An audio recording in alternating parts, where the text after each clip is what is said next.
that always makes me smile. Good to have you on here. Thank you for being here, taking this time. I'm excited about our topic today and looking forward to our time together. I do like starting promptly, so let me go ahead as people are piling in here. I'm going to go ahead and get started. Our agenda today, what I'm going to do is pray to start. I have prepared some slides to guide our discussion today. The first half of our time together, our teaching, I'll be focused on reviewing some concepts that I would hope some of you by now have learned from us that would be able to help you reinforce some very specific core things. And then the second portion, getting into a little bit more detail, trying to break down a lot of things into a really orderly, simple, disciplined way that I think would be really helpful to you as well. And then as usual, I'm going to try to save you a good 20 minutes, maybe more, but at least 20 minutes, if at all possible, for questions and discussion. So please, please, please, as you stay focused, take notes and think about questions that you might ask, because I think a lot of times some of the best things that come out of these live coachings are the opportunity for me to dig into specific questions or specific scenarios about how to apply what I'm sharing with you here.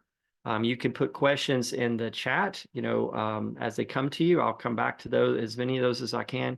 You could also use the Q&A feature as well. I have that set up where you can do that. Let's see. Yes. So I have, I'll put it where you can see all the questions as well. So I think we're good to go there. And yeah, I'm going to go ahead and pray and get us started. Father, thank you so much for this time together, for the opportunity to be with so many people in so many places all around North America and even beyond that as well, just as I see some names popping up here. What a privilege it is. And Father, I'm not at all up for the challenge and this opportunity to really encourage and equip so many leaders. But I just ask that you strengthen me, that you be in my mouth and in my speaking, and that you really work in the big distance between me and each leader here, that the technology, the things around them that can distract them, that will just not be an issue, and that instead they can hear what you really would have them hear. I know that every person here, like me, needs encouragement that's directly from you, perfectly timed, perfectly designed. So I pray that maybe even today, during this meeting, there will be some of that encouragement. And if not during this meeting, then today, this week, this season for each leader here, Father, affirm them, strengthen them, encourage their hearts as they really do, I know, seek to serve you. So, Father, bless this time. Thank you that you're with us and interested in this meeting, Father, that you're not distant and far away, but very nearby. And what a blessing that is to know that. In Jesus' name, amen.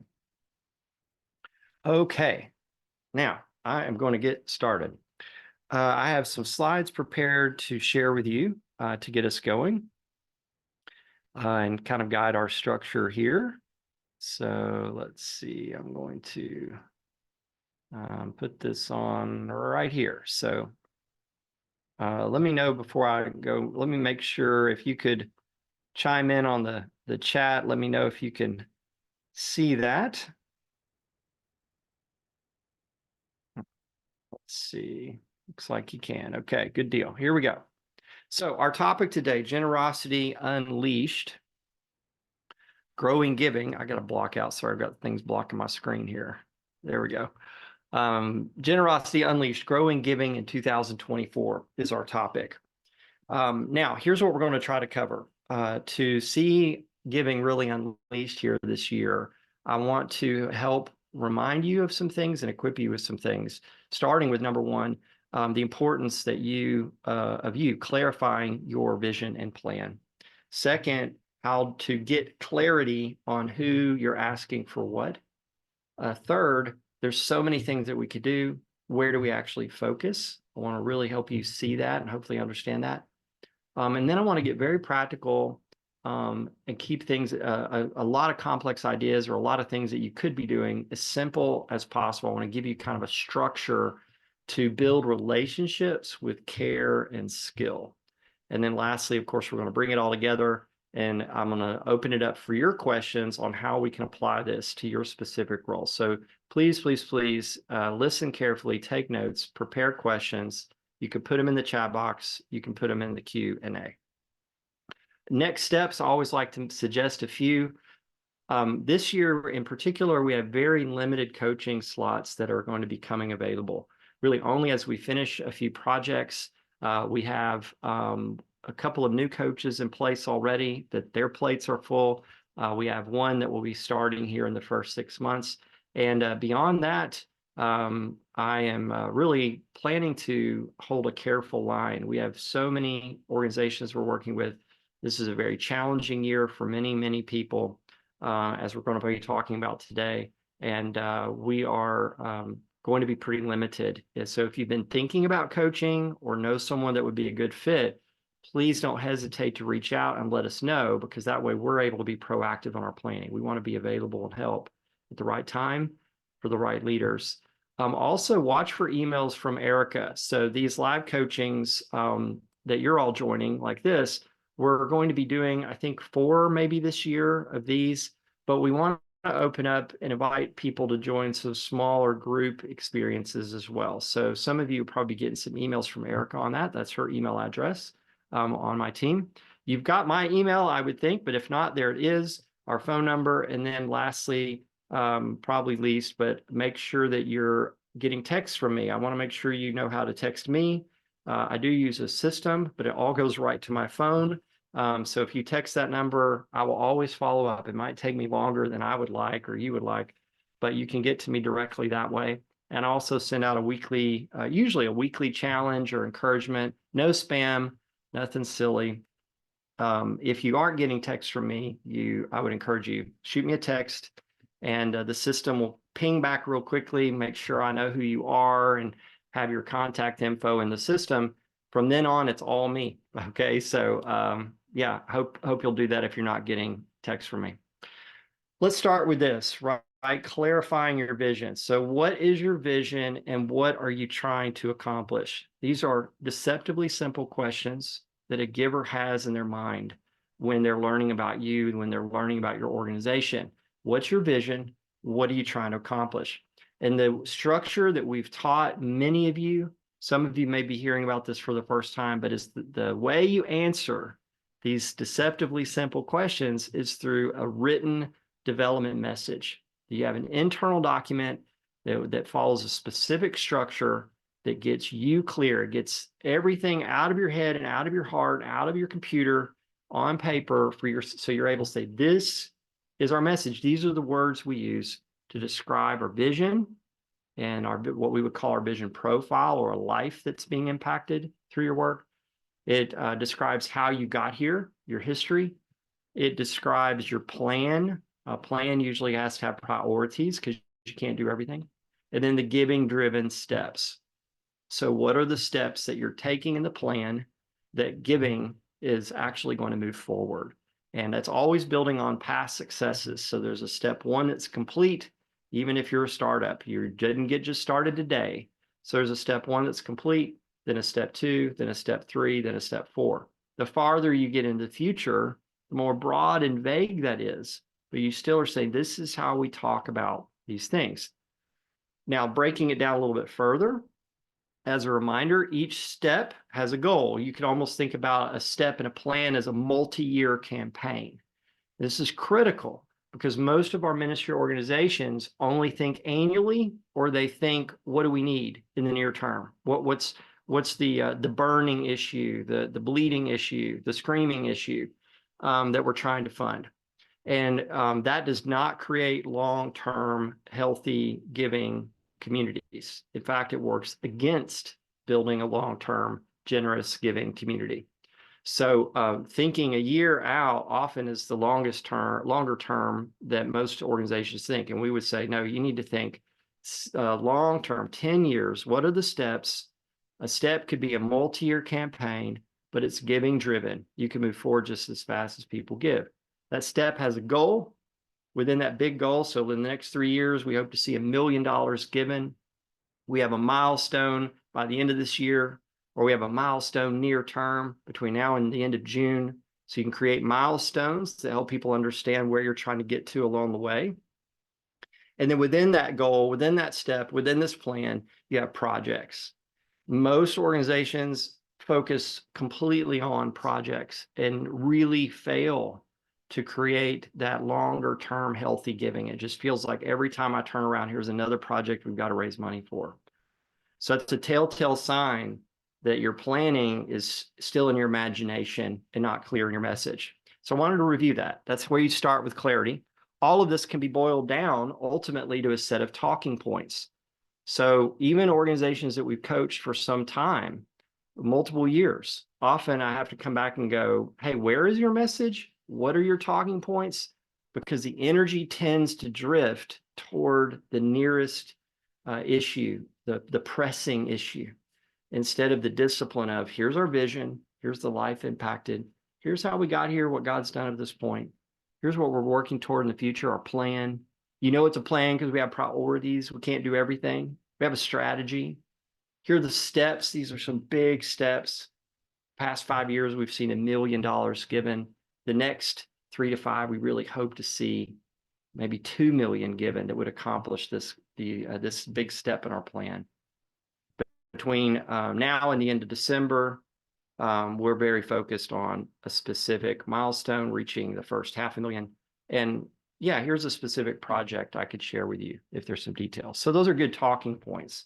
So this again creates clarity, and it takes some time, and most people feel too busy to do this, which is why you're not making any sense. And my dad always said, if it's not making sense, it's not going to get funded. So that's the whole idea of clarity. And one of the other additional pieces of clarity we teach, kind of another tool, is what we call your core 4 goals. So you have 4 numbers that you need to have all the time. And again, this takes practice. Sometimes it takes coaching. So the coach every week is saying, hey, let's go over your core 4. But the most important number to know is what's your long-term giving goal? Okay, in 3 to 5 years, not this year, not your budget, 3 to 5 years, what is really the goal? And then what is our progress to date? In the next 3 to 5 years, we hope to see $2 million given. Our progress to date, so far, we have $100,000 that's been given and pledged. By the end of December, we hope to be at $1 million of that goal. We'll see if people will respond. We're praying, we're working hard. That's where we hope to be by the end of December. And near term, between here and say end of June, end of July, I'm hoping to see an additional $150,000 committed and given. So that core 4 forces this discipline of, if I'm communicating with a giver face to face, or I'm in front of a small group, or I'm communicating via a letter or an email, which of these numbers am I emphasizing? And you can't, oftentimes people just go, oh, it's time to write a letter. Let's get ChatGPT involved. Help us write a letter. They have no clarity on message, no clarity of talking points. And then certainly, what are the actual numbers that are going to matter for someone who's actually making a giving decision? So those are things about clarity and clarifying that I wanted to remind you. Now, I want to shift gears here to focus. And helping you know where to focus. I want to take you off the screen sharing, though, because it's 2024. I see Justin quoting me. That's really funny. If it's not making sense, it's not making dollars. Okay. Yeah, his exact quote was, if it doesn't make sense, it's not going to get funded. What doesn't make sense doesn't get funded. Okay, so it's 2024. I've just shared with you and have a few more things to share with you that are essential year in, year out. Wartime, peacetime, these are things that are the essential things. If you're looking for a few things to do well, most of what I'm going to share with you today is in that category. But I do want to share with you a couple things that are significant about 2024. And this actually was very well crystallized in a recent, I think it was last week, a recent article that the Wall Street Journal did on sort of the mindset in our country right now as it relates to the economy. And I'm sharing this with you not to discourage you, but help you understand the context of this year and why focus and some of the other things that I'm going to share with you are going to be more important this year than ever. So the title of this article, you could look it up, or I could send it to you if you want, if you don't have access to the Wall Street Journal. The title was, "What's Wrong with the Economy?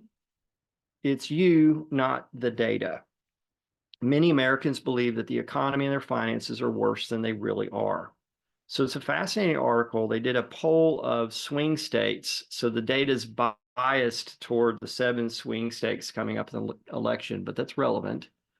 And 74% of respondents said inflation has moved in the wrong direction this past year. Inflation has moved in the wrong direction.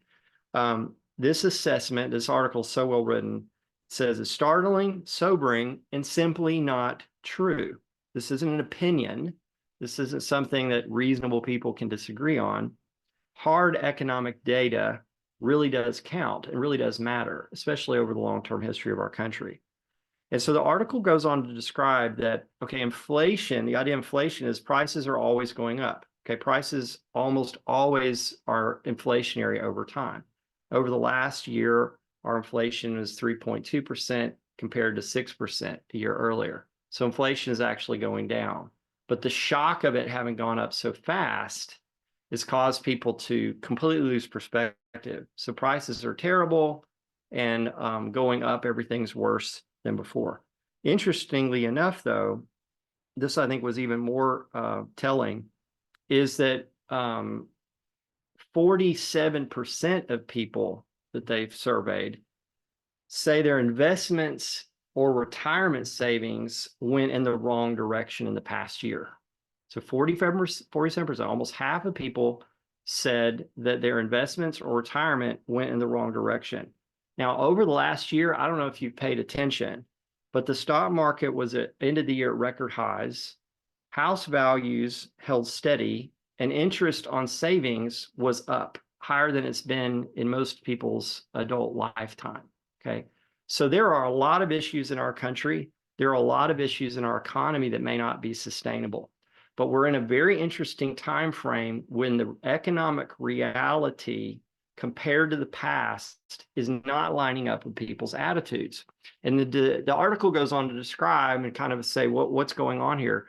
Well, ultimately, simply put, is the only times we see this kind of weird disconnect in the way people feel the economy is and the way it actually is when people are so dissatisfied overall with their lives in this country. So this is not a political discussion like which side. This is on both sides politically. There is such a high level of dissatisfaction, and the economy is one of the areas that it sort of like gets vented to. It's like, so I feel terrible about where my life is, where this country is. I have all these concerns about it. So therefore, there must be this real fundamental money problem as well. Now, that's not to say there aren't real problems economically for people. That's not to say there aren't people that are being negatively impacted financially, and that will impact their giving. But that's always true. So what's odd about this year is something I started talking about last year, is that we have a psychology of recession. Even though we're not in recession, people are feeling and acting as if one is imminent, as if things are terrible, as if things are not going to be okay. And you put that dynamic in an election year, what that means is people are going to be very much in a wait and see attitude. So it's going to be hard to mobilize people in big groups to move in a direction. It's going to be much harder to just get everyone on the same page. But if you know where to focus, we can overcome some of these things where they really won't even be an issue for you. But you have to decide where to focus. And that's what I'm going to show you next. Where to focus. It always makes the biggest difference, but it's critical. It is I can't overstate how vital your choices are at this point in the year for what you're doing in development to impact your giving this year. So let me share my screen again. Again, please be taking notes so we can come back to questions. I want to make the most of this time. Now, where's your focus? So we teach, again, this could be a review for some, but we teach that you basically have 4 audiences in prospect planning, 4 groups of people. This is a simple way to do it, that are potential givers. You have donors to retain. That would be people who gave last year, 2023. You're hoping they'll give again in 2024 calendar year. You have donors to regain. These are people that gave prior to 2023, but not since. So they're drifting away, or they haven't given since 2022 or prior. So you hope to regain them. And then you have all these non-donors, jumping in the last column, people who haven't given before. And what we would say is select from that. We can't focus on everyone that hasn't given before, but we can focus on some. And we would call that list your donors to recruit. So this is it. You only have these 4 audiences to decide where to focus on. And the priority here would be retaining. If you retain and then regain, so priority 1, retain, priority 2, regain, then recruit. If you retain and regain nearly all and regain some, which we see all the time, then your giving will almost always go up, except in a true economic recession. And then recruiting is kind of like adding fuel to that fire. So it's incredibly important you keep this priority structure in mind and know, like, if I asked you to go get today your donors to retain list, you should be able to get it. It shouldn't take weeks. It's April. You should know that list. It doesn't change. It's everyone who gave last year that you hope gives this year. The list just gets smaller. The same thing with regain. It doesn't change. All right. It's people who gave in 22 or prior, not since. You're hoping they regain. So that is the work. We're chipping away at that list basically all year long. Those lists should be accessible, available. They should already be ready. And if they're not, that's okay, but get it done by the end of this day or no later than this week. Don't tell me it takes weeks. Drop what you're doing. You have no focus in development if you don't have those lists. You only have 3 strategies to work with, right? Face-to-face, small groups, large groups. Face-to-face is the priority. Small groups second, large groups last. In this year, with all the noise in the media, all the noise with the election, do not bank on large groups being as successful as they were last year. You might see some growth in giving, but likely not unless you're doing better face-to-face and small group. I mean, you might see growth in giving with a large group event, by the way. So events, a large group is an event, large group is communication. So I want to restate this because I know I flubbed what I was just saying here a little bit. So large groups are events or communications, email, letter, social media, banquet, gala. You might see a growth in giving in those this year, but only if you have worked hard in your face-to-face and small groups. Those have a kind of a halo effect. But I would not be assuming or planning that you're going to see your large groups become more successful than last year. Why? Because we're in an election year. That means everything's noisier. It's harder to get people to pay attention, to sign up, to actually come to an event in election year. So face-to-face and small groups are always the top priority, but this year, the most essential thing that you could be doing if you hope to see giving grow this year, doing those things well. A small group is 3 people to 25. Face-to-face obviously is 1-to-1. Now, this is what starts bringing things together with people, and then I'm going to introduce some simpler ways to have this kind of focus we're talking about in your relationship building.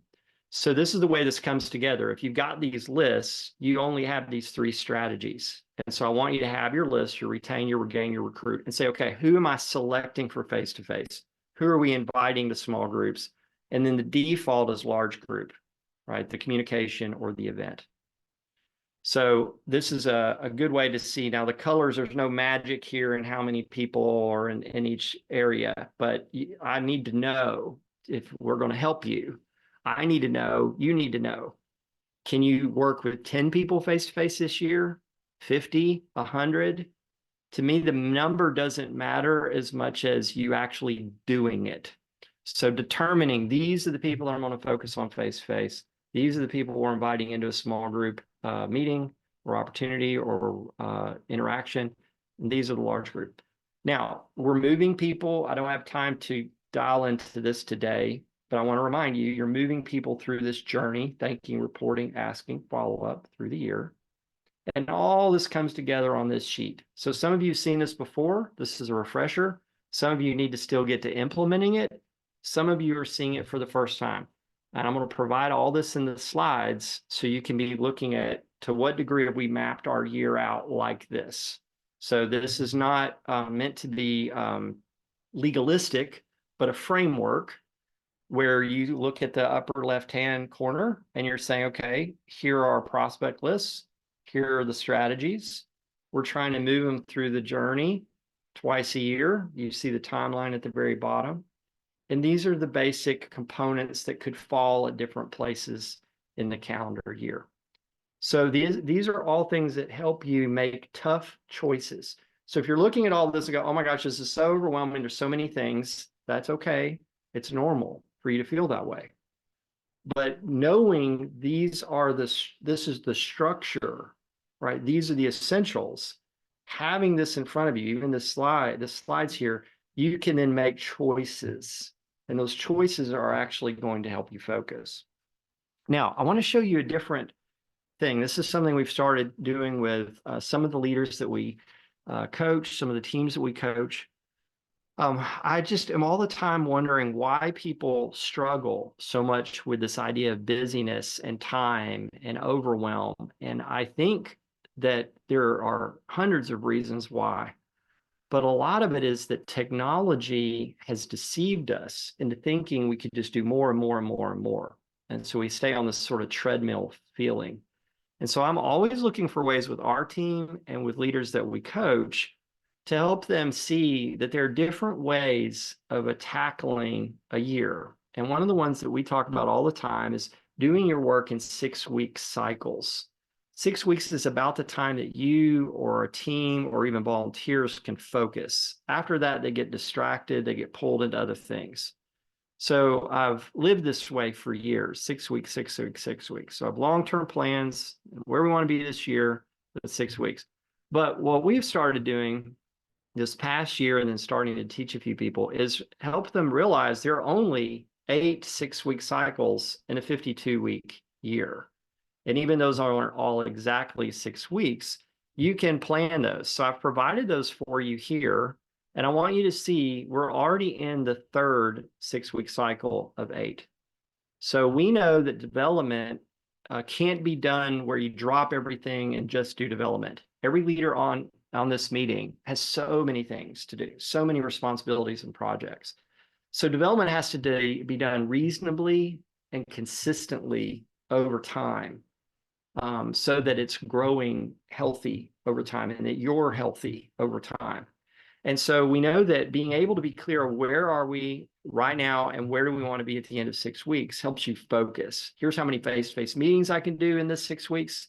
Here's how many small groups. We're going to do 2 small groups. So that means we need to spend 2 weeks inviting people, 2 weeks having meetings, 2 weeks following up. There are all kinds of things that get unlocked when you think in terms of 6 weeks. And what we found is, wow, let's go ahead and nail them down. Let's put the dates on the calendar. This is when one starts. So some of the cycles are 7 weeks instead of 6 because we got 52.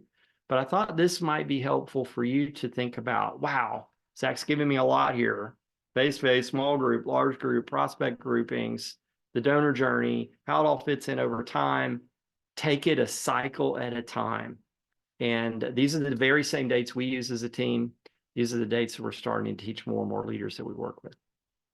Now, what I'm going to do here, if you've been tuning out, because this was review, tune back in, because I want to show you now, and then we're going to shift to questions. I'm going to show you now this last portion of what I want to work with you on, which is the discipline of building real relationships and doing this with care and skill.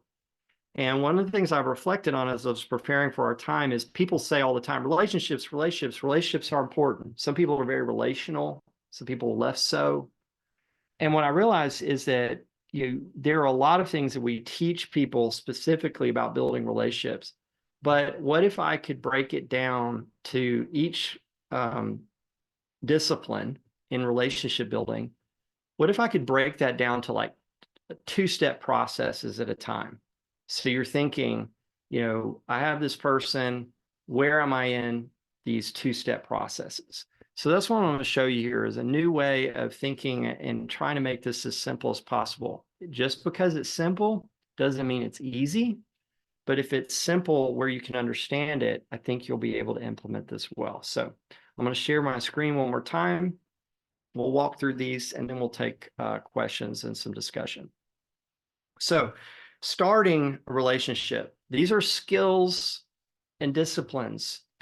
Some people do this very naturally with their talent. Most, though, even with natural talent or inclination, don't do this with skill and care. So that's what I'm talking about, skill and care. So starting a relationship, first step, like you gotta not view it like two parts. Starting a relationship has two parts. Part one, schedule. If you're going to build a relationship, you have to schedule. If you're going to start a relationship, you have to schedule it. And then part two, actually do it, host. So on scheduling, I have some details here to prompt you later, but you have to block time for your meetings. You could use the weekly scorecard approach that we teach. If you don't know what I'm talking about, shoot me a text. I'll send you an example. You have to call and ask for meetings. You have to follow up to get meetings. You have to find a place to meet. We'd suggest somewhere neutral. You have to be clear about why are you meeting? I'm meeting because I'd love to get your advice. I'd love to get your reactions. I'd love to get to know you better and why you're interested in our ministry. I'd love to talk with you about what I'm working on as a leader, get your input. And then go prepare with questions. That'll help you be focused on the person. Part two, you have to actually host the meeting, right? We have a whole first meetings approach, which is where you're asking people their vision and where they see your ministry going. Show respect, be patient, be curious, share your planning and work while it's still in draft form. Don't just show up and make a presentation in the first meeting. Show things that you're working on. Show them drafts. Show them one-page documents. Get the reactions to your thinking. Clarify your vision, like why you're doing all of this, the people that are impacted, and your plan. And then listen. My dad always said, listen, listen, listen. I don't think I ever heard him say listen once to me. Just listen, listen, listen. Make notes when you're in person, and then follow up with an email, memo, or note of understanding, we call that. I'll mention that again later. So part one, part two, starting relationships. It's almost like a two-step dance, the Texas two-step, they call it. Now, building the relationship is also, let's break it into two parts. I like this way of thinking. I heard this from Jim Collins, who wrote Good to Great. Be interested before trying to be interesting. So be interested is the first part, and then be interesting is the second part.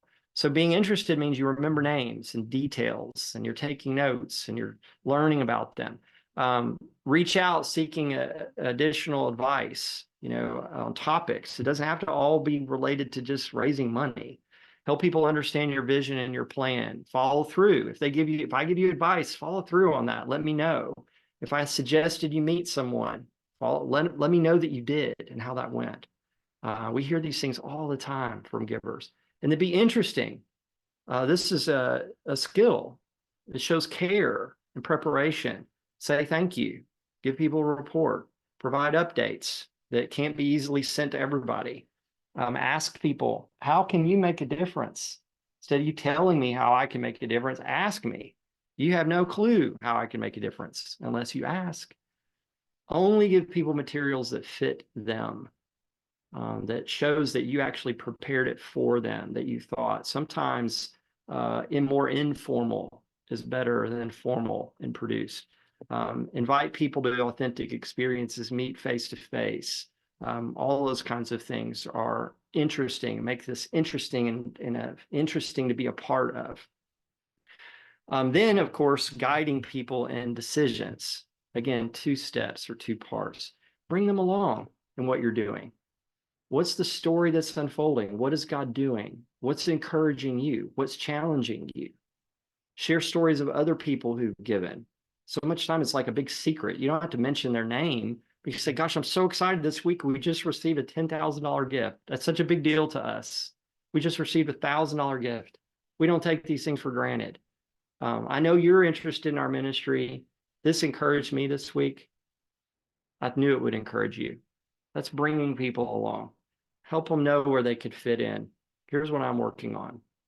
And then make your ask clear. That's one of the biggest things that I see in the coaching that we do is as people do these things that we're teaching, giving grows, goals start getting achieved, everything starts becoming more and more forward leaning and moving, but that because it's all headed the right direction, they get a little uncomfortable they get a little too comfortable rather than thinking, am I being clear with an ask? So sharing a gift chart, here are the levels of giving I'm really hoping that we'll see this year, or here's a challenge gift opportunity. Please don't give people a pledge card till they make a decision. These are all things that you could refer to later that help make your ask clear.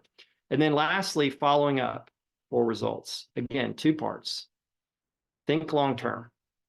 Make sure you're taking their notes, getting it into a system somewhere, even if it's a notebook, so you can refer back to it later. If I tell you my kids' names, try to remember that. Try to come back to that. If I share with you something that I'm working on, or I'm praying through, or I'm struggling with, try to remember that. That's how you're thinking long term for me. This isn't just about what we're doing right now. Have them on your follow-up lists, right? These are just specific things that all are about long term. And then part 2, make this important. I say this all the time. This is only as important to people as you make it.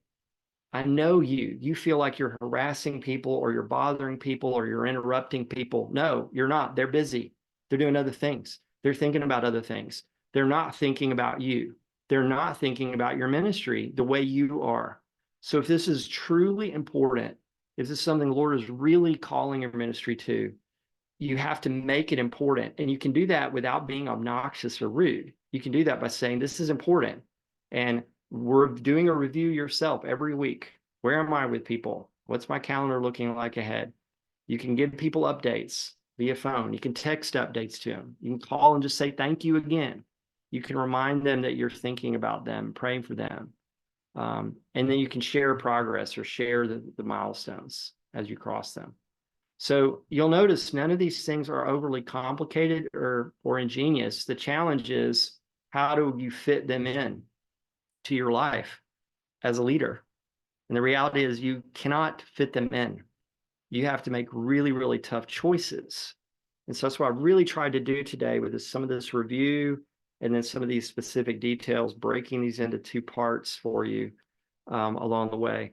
So you can sit down, review this on your own, start making some of those choices about where you focus your time and energy.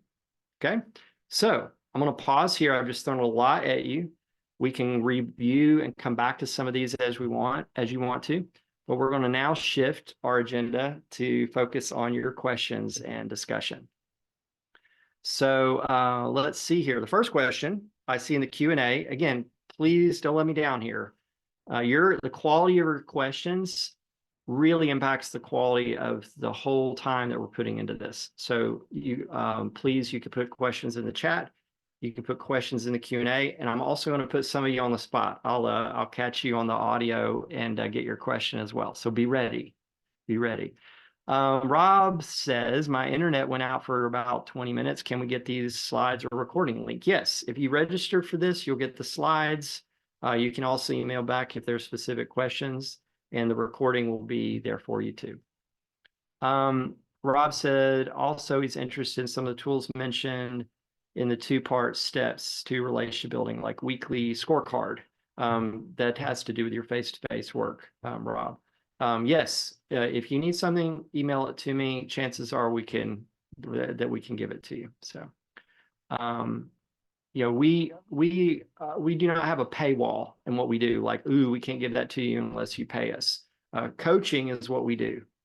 So if people are paying us, it's because we have coaches working with them every single week, week after week, year after year, as they're moving forward on their goals and their plan, helping them implement these things. So if there's something that you caught your eye that you want to ask about, or examples or something like that, chances are good that we have one for you.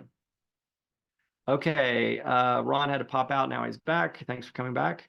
So other questions. Katie asks a question here. All right, Katie.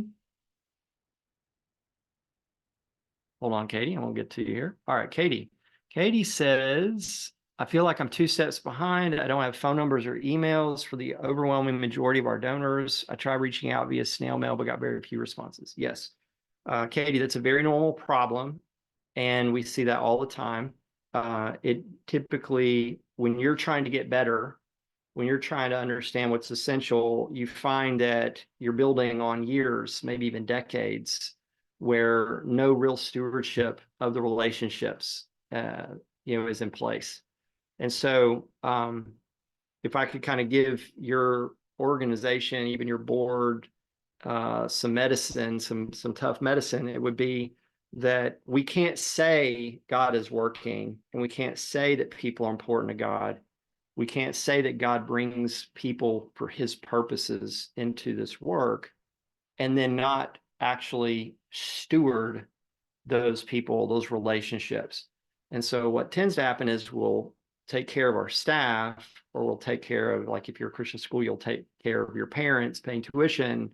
But the idea of givers or potential givers, somehow, because it's a money thing, we're not thinking about it in that stewardship thing. So the first thing is for you to see where you're behind like that. That's okay. That's normal. And say, this is going to stop with me. I'm going to be a better steward of that. And so we see this all the time and coach people sign up for White Pages. I think it is White Pages. You can, they have like a monthly service, and you can look people up, and you can usually find a phone number for them. They will actually be glad to hear from you if they've given in the past, or they're on your mailing list. So them hearing from you in person, via phone, via email, almost, I'd say 9 times out of 10 is going to be a positive thing, because they're not hearing from you in the way that you think. So you can find their number if you look. You have to sort of start building some habits forward. When a gift comes in, we get a phone number. That's the time. Oh, here's their address on a check. Let's find a phone number. Mass appeals for addresses don't tend to help much. You have to just look at what are our processes when we get a check, when we get a gift. How do we begin chipping away at that? And I know that sounds like, oh my gosh, we'll never get there. You will. It's amazing. It's also a good job for a volunteer, and say, here's all these people. Can you track down as many of them as you can? So please, please, please don't put that aside. Don't let that be overwhelming. Work on some processes where you can just chip away at that. So good question. Let's see. I've got a bunch of other questions pouring in. So I'll take a few more here in writing, and then I will jump to audio, and so we can hear a few as well. So David Landy asks a great question, probably relevant to many of you. If you're starting from scratch in all this, we should start with the clarity and clarifying your talking points, correct? I think is what he meant here. Yes, you would start with what we would call development planning, which is your message and then your prospect planning. And so that would be the structure message document that we talked about, and the prospect lists that I showed you. If you are a startup and there are no givers, no one's ever given, then you're starting with a list of who's connected to you, who's connected to your board, who's connected to your team. So development, again, my dad always said that it's called development, not arrival. And your salvation doesn't drop from some distant sky. So you have to actually start, kind of back to Katie's question, you have to start with where you are now, like who God has you connected with now. And so development planning, getting started from scratch, is we want to have clarity on the message, because it covers where we've been and where we're going. and we want to have clarity on who the people are that God might use. And that's those prospect lists. It's a great question. Carlene dittos Katie. Yes, I know it's probably very discouraging, Carlene and Katie, about the contact information, everything. I just want you to know that's normal. That's normal. The painful truth in giving is that most ministries that struggle financially struggle because they've chosen that route. And I know that doesn't feel true. But the reality is, yeah, you will struggle if you don't get the ability to say thank you and communicate in person to someone who gives. They're going to eventually drift away. It's a certainty. Retention in this country of donors is atrocious. It's like 40-something% because we think that they just give because they have money. And no, they give because they're givers. So staying connected to those people, meeting people, growing their trust. And if they won't trust you with their contact information, they're certainly not going to trust you with giving over time. So I know that feels overwhelming and painful, but it's so normal where you are. You really can grow beyond that. So just to encourage Carlene as well, you really can. We see it all the time. Let's see. Gosh, I'm amazed at these great questions. We're going to jump around here as much as I can. Let's see, Matt, Greco, and Carolyn. I'm going to ask Matt, when do you suggest we sharpen the axe or just take time off? But really off, does that fit into a schedule? Yes. I mean, again, looking at the 6-week cycles, this is one of the reasons why I'm so hard on organizations that do a lot of events, because I know you can only sustain focused work at 6-week cycles. So if you're doing 2 to 4 events a year, that's 2 to 4 of your 8 6-week cycles that you're consumed and your team is consumed with a lot of details. And then there are other seasons where, man, it's game on. The last 6 weeks of the year, for example, development are not the time to take your big unplugged vacation. So you get to choose, Matt. My encouragement is choose, make decisions. When people say they're overwhelmed and all that, I understand. I've been there, probably as bad as it gets, not having to be institutionalized, but close enough. And unfortunately, it's not the world. The world is the way it is. We have to make these tough choices. So calendar it. Your calendar is that powerful tool, for sure. So you have to see it on the calendar, Matt. You really do. Carolyn, I'll answer hers, then I'm going to jump around to some of these others via audio. So, hi, Carolyn, it's so good to see your name on here. Can you please speak to the importance of milestones and timelines regarding moving donors forward, particularly regarding campaigns, major gifts? In particular, how do you design meaningful milestones around evergreen giving priorities, i.e. increased financial aid, debt reduction, endowment growth, ongoing tuition assistance needs? Yes. Okay, so evergreen goals somehow feel like they're hard to measure outcomes, but I would challenge you to think about it as if you were asking a major foundation for a grant and you had to articulate a budget for the grant and the results, the outcomes that you're going to report back to later. So when you create a milestone, the milestone is moving toward a big goal, right?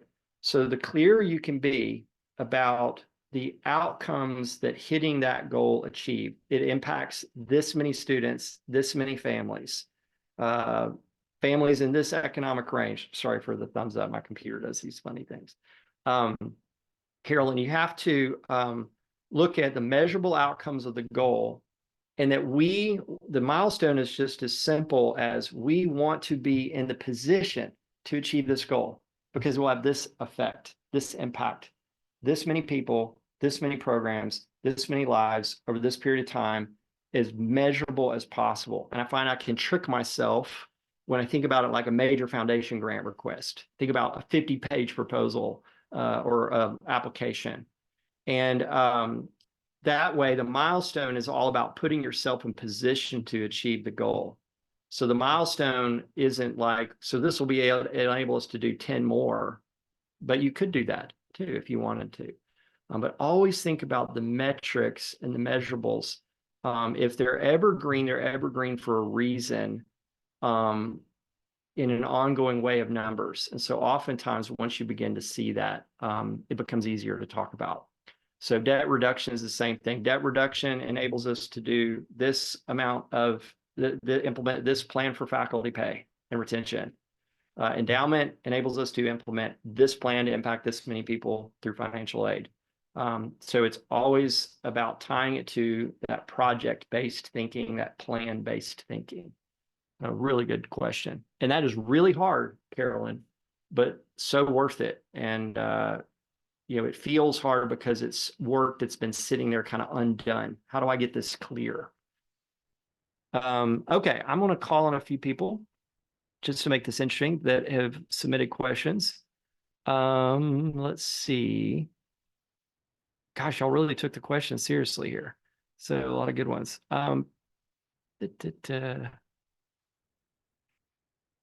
Paige, I'm hoping I'm pronouncing your last name right. Boast. Paige Boast, I'm going to put you on the spot. If you could just share your question real quickly. Let me find you here. Paige.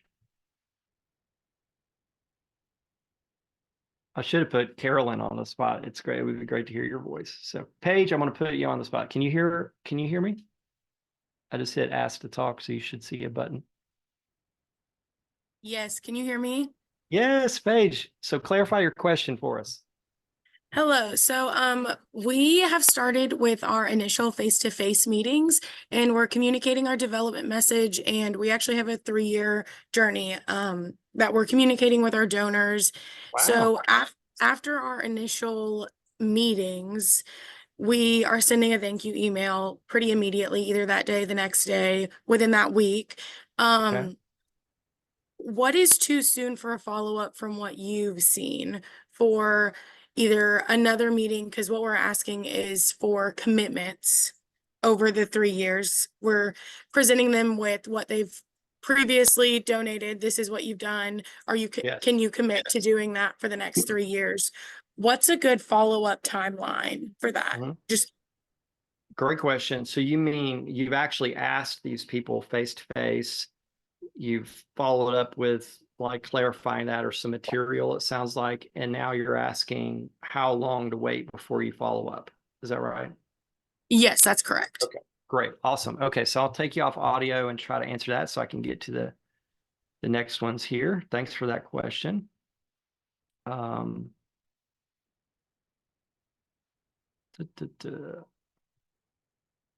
we go. Okay. So when you've asked someone to actually make a commitment or gift decision and you've done the follow-up, maybe even sent the material, I prefer not sending people pledge cards till they've actually verbally made a decision. So that's number one. You may have already done that. It's not the end of the world if you did. But the problem is once you give them that pledge card, it's going to emotionally feel challenging to follow up because they've kind of got everything at that point. So it's like, have you made a decision? Have you filled out your pledge card? Have you made a decision? Have you filled out your pledge card? That's emotionally challenging for any human being, especially me. So by holding back the pledge card, there is a legitimacy to this is a continuing dialogue. That you haven't just put them something and they're getting back to you, put something in front of them, they're getting back to you. I really like keeping things authentic and simple like that. I want to have reasons for following up. I want to have reasons for updating them that are very real. So the timing wise, though, what we try to do is operate on kind of a simple frame of 2 weeks, then 2 weeks, then 6 weeks, then 3 months, then 6 months, then year. So we use those rhythms a lot for follow-up. That I wouldn't be regimented. I've seen some organizations get real systems based with that. But the point is that follow-up until someone has said no, they typically actually haven't made a decision against you. they've just moved on to the next thing, or they've not talked about it at the family, or they're awkward bringing it up to their spouse or their kids or their parents or whoever it is. So the follow-up is a professional discipline. Like we very grateful that you considering this. I want to give you an update. I want to see if you had any questions. It's going to always feel awkward because there's a professionalism to it. But until someone says no, you want to keep following up. And again, that 2 weeks, 2 weeks, 6 weeks, 3 months, 6 months, year has served us well for a long, long time. So good question. I think I've got time for a few more. We'll just run right to the top of the hour. I like being really respectful of people's time. Carlene has to leave. Good to see you on here, Carlene. Okay, so let me come back here to a few other questions. Let's see. Lisa asks, great question about Donors to Regain. Is there a too far pass for Donors to Regain? We're launching a new campaign, and a lot of our past donors were from the last one, which was back in 2007. As a school, those families have graduated out. Is it still worth trying to regain them? Yes. Yes. They will opt out. They will let you know if they don't want to be hearing from you. Oftentimes, you have to be very upfront and say, we have not done a good job keeping up with people who've given in the past. And so I'm not calling or I'm not reaching out to ask you to give again yet. I'm just wanting to do better. We're just trying to do better at this. And your giving was used by God in our past to bring us to where we are now. And so we would typically say you could look 10 to 15 years back easily. That would really serve you well. Because the most important thing to keep in mind is these people have shown themselves to be givers.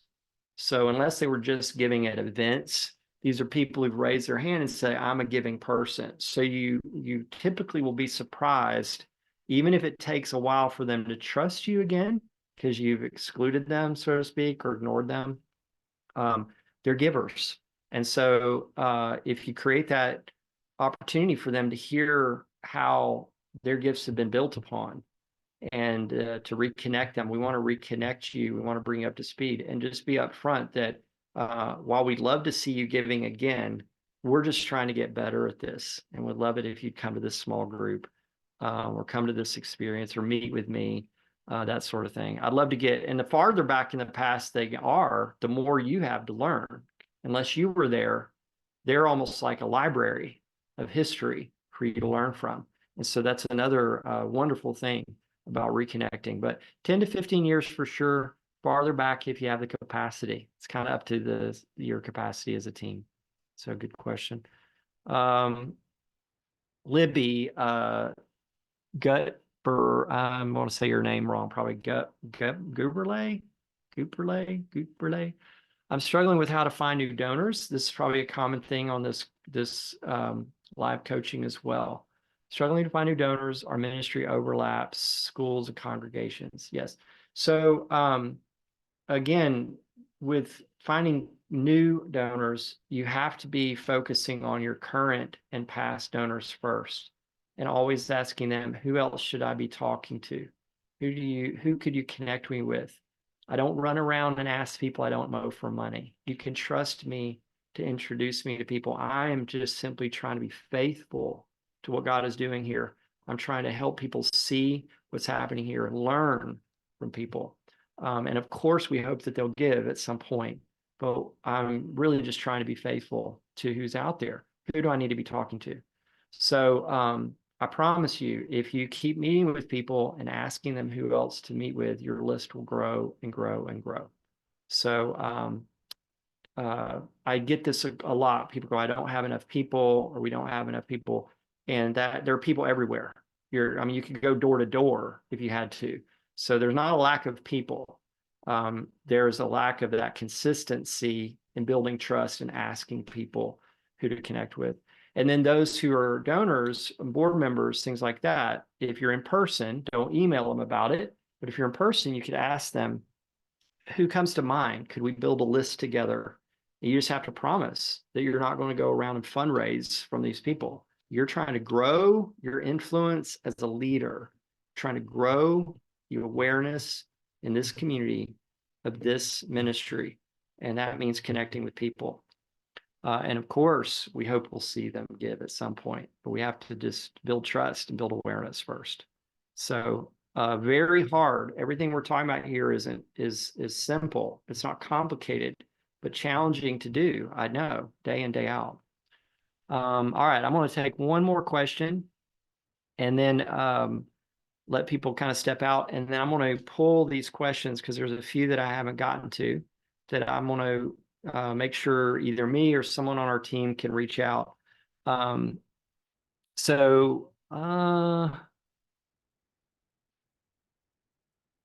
Kathy Rader asks a great question. I think it's worth sharing with everyone here, which is, how do I get the attention of a donor or prospect if he says he's too busy to meet with me?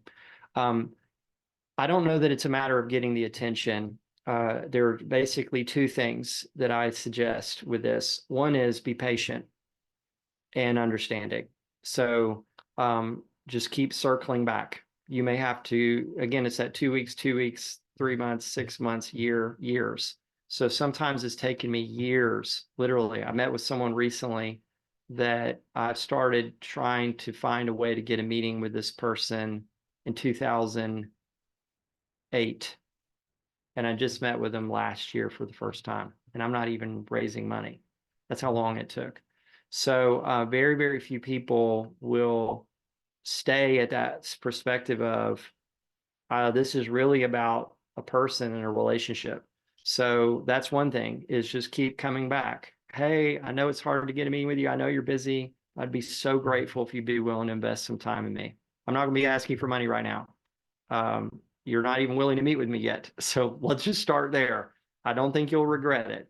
I know I will be benefiting as a leader if you'll meet with me. And then number two, look for others to help you get a meeting with that person. That's often what it takes with those that are very difficult to meet with, is think, who can help me get a meeting? Who mentions this person? Who knows this person? Who has trust with this person? A lot of times if someone says they're too busy and they keep putting you off, they don't trust you. You don't have enough influence with them yet to get on their calendar. So who does have the influence would be the question. So I'll leave you there. Thank you so much for your time. I'm so honored that so many showed up live, a little over half live, and then the other half will be getting the recording, and everyone will be getting the slides. Please, please let me know what other questions you have, ways we can help you. I'm sure some of our team will be following up with you too. So have a blessed rest of your day, and I'll commit this to you and to the Lord, okay? Thank you all. I'm going to hang on here just so I can make sure I get all of our questions copied over.